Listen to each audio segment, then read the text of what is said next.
Hello বন্ধুরা, রাধে রাধে। তোমরা কেমন আছো? আমরা খুব ভালো আছি। চলে এলাম ছোটো করে মিষ্টি ভিডিও নিয়ে। আর তোমরা অবশ্যই জানিয়েছো যে তোমরা কেমন আছো, আর আমার ভিডিও কেমন লাগে অবশ্যই জানিও। আমার শর্ট ভিডিও, ব্লগ, ফটো কেমন লাগে অবশ্যই জানিয়ে যেও।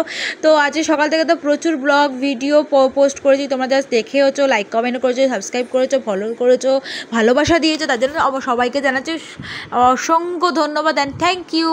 তো এখন বেজে গেছে 5:30। একটু শুয়েছিলাম, ঘুমাতে তো আর পারিনি। তো একদম শুয়ে থেকে উঠে দেখো বিছানাটা গুছিয়ে নিলাম, আর এই যে ফোনটা চার্জে দিয়ে চুলটা একটুখানি একটা ক্লিপ ক্র্যাচার আটকে নিয়েছি। আর এই যে গোপালের সোনাদের সকালবেলায় যে বাসনগুলো মেজে ধুয়ে রেখেছিলাম সেগুলো আমি কিন্তু একদম তুলে নিয়েছি, বা মানে মানে এই গামলা করে। আর যে জামাগুলো দেখলাম শুকিয়ে, মানে সব জামাগুলো উল্টো উল্টো করে রেখে দিলাম, তো যাতে তাড়াতাড়ি করে শুকিয়ে যায় এপাট ওপাট করে। আর যেগুলো শুকিয়ে গেছে সেগুলো সরিয়ে দিলাম, মানে দুটো মশারি ছাড়া কিছুই শুকায়নি। তো যেগুলো উল্টো উল্টো করে রেখে, আর দেখো এক জায়গায় সব বাসনগুলো গুছিয়ে রেখে দিলাম, মানে জামাকাপড়গুলো গুছিয়ে রেখে দিলাম। এই জায়গাটা ফাঁকা করে দেখো গোপালের বসার জায়গাটা পুছে নিলাম।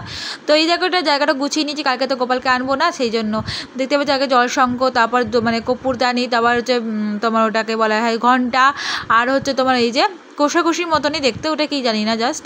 আর এটা থালায় দেখতে পাচ্ছ প্রদীপ আর ধূপদানিটা রেখে দিলাম, আর বাসনগুলো সব দেখো গুছিয়ে গাছিয়ে রেখে দিচ্ছে এখানে। তো সব কিছু গুছিয়ে তো রাখতেই হবে বলো তো, তাদের কাছাকাছি সব কিছু পাবো বলে গুছিয়ে সব রেখে দিচ্ছে। আর দেখো সব কিছু গোছানো হয়ে গেল। তো এইদিকে বাসনগুলো গোছানো, আর এদিকে দেখো আমি কিন্তু এখানে দোলনাটা উঠিয়ে রাখলাম, কারণ ওপরে যেটা মেলা আছে সেটা শুকিয়ে যাবে বলে।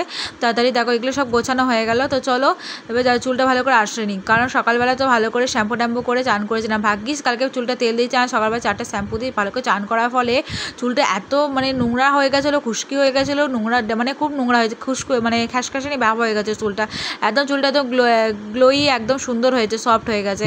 তো চলো একটু ওপরে ঘুরে আসা যায়, চুলটা বেঁধে নিলাম। তো চলো ওপরে চলে যাচ্ছি, দরজাটা আটকে। আর রিজু তো একটু বেরিয়েছে, আর ওপরে এসে দেখি মা আমি ফোন কাটছে, মাও ফোন কাটে। চলো একটু ছাদ দিয়ে ঘুরে আসা যাক।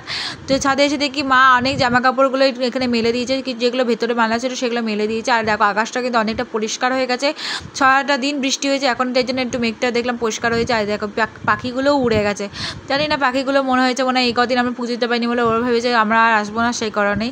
তো যাই হোক এখন একটু খিদে পেয়েছিল বলে ভাবলাম যে একটু গ্লুকন্ডিগুলি খাই। তো যাই হোক একটু গ্লুকন্ডিগুলো খেয়ে নিচ্ছে, আর এবং গ্লুকন্ডি খেতে তো খুব ভালো লাগে। তো যাই হোক গ্লুকন্ডি খেয়ে জায়গাটা পরিষ্কার করে নিলাম। তো চলো একটু নিচে যাওয়া যাক। নিচে যেটু শুয়ে নিলাম, তারপর একটুখানি মুড়ি আর সিঙ্গাড়া খেয়ে নিচ্ছে। দেখতে পাচ্ছ ভাই সিঙ্গাড়া এনেছে, ওই দেখো প্যাকেট ভর্তি সিঙ্গাড়া, আর আমি একটু একটা সিঙ্গাড়া নিয়ে বসে গেলাম খেতে। তো খাওয়ার পর ঠামি বললো যে তার সবজিগুলো কেটে দেয়, একটু ওখানে আছে সবিনে তরকারি করবো, ওই কারণে দেখতেই পাচ্ছ 4-5টা আলু নিয়ে বসে পড়েছি, যেগুলো ডুমো ডুমো করে কেটে নিচ্ছি। দেখো ছুলছি আর ডুমো ডুমো করে কেটে নিচ্ছি। তো দেখতেই পাচ্ছ। তারপর বাবা বলছে যে চল রিলস করবেন, যে দাঁড়াও তাহলে আমি এগুলো কেটে নিই, সেদ্ধ করতে বসিয়ে দিই, তারপর তোমার সাথে রিলস করতে নিই। তাড়াতাড়ি করে আমি এগুলো ছুলে কেটে নিয়ে জায়গাটা পরিষ্কার করে এটি সেদ্ধ করতে বসিয়ে দেবো। আর এই যে সকাল থেকে যে প্রচুর ভিডিও ফটো পোস্ট করেছি, যে তোমরা যে অনেক ভালোবাসা দিয়েছো সেটা হচ্ছে অনেক আমার ভাগ্যের ব্যাপার। তো যাই হোক ইউটিউবে আর ফেসবুকে সব জায়গায় পোস্ট করেছি, সবাই একটু ভালোবাসা দিয়ে দিও। দেখো আমাকে তো কাজ শেষ। তো like comment share subscribe follow করে দিও। টাটা, দেখো টাটা ভিডিওতে।